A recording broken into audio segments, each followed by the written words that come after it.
Hello सांग मैंने welcome to our mini blog.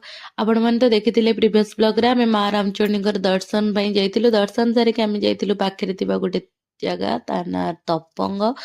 बहुत ही सुंदर प्लेस टे आमे जेतବେଳେ जाई सेठी पहुंचिलु टिके टिके झिपझिप वर्षा पकोतिला।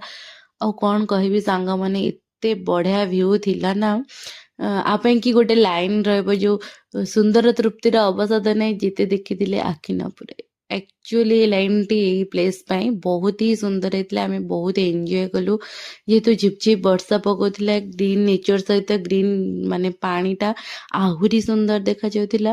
ଆଉ ହଁ, ମୁଁ ନିଶ୍ଚୟ ସମସ୍ତଙ୍କୁ କହିବି କି ଥରେ ଆସନ୍ତୁ ଏଇ ପ୍ଲେସକୁ। ଆମ ଓଡ଼ିଶା ଭିତରେ ଏତେ ସୁନ୍ଦର ପ୍ଲେସ୍ ଅଛି ଆଉ ଭୁବନେଶ୍ୱରଠୁ ବି ମାତ୍ର 1 ଆୱାରର ବାଟ। ଆମେ ସେଠି କିଛିଟା ଫଟୋ କ୍ଲିକ୍ କରିଥିଲୁ ଆଉ ଆପଣମାନେ କମେଣ୍ଟ କରି କହିବେ ଫଟୋ ଗୁଡ଼ା କେମିତି ହେଇଛି। ଯଦି ଭିଡ଼ିଓଟି ଭଲ ଲାଗିଥାଏ ତାହେଲେ ମୋ ଚ୍ୟାନେଲକୁ ସବସ୍କ୍ରାଇବ କରିଦେବେ। ରହିଲି, ଟାଟା।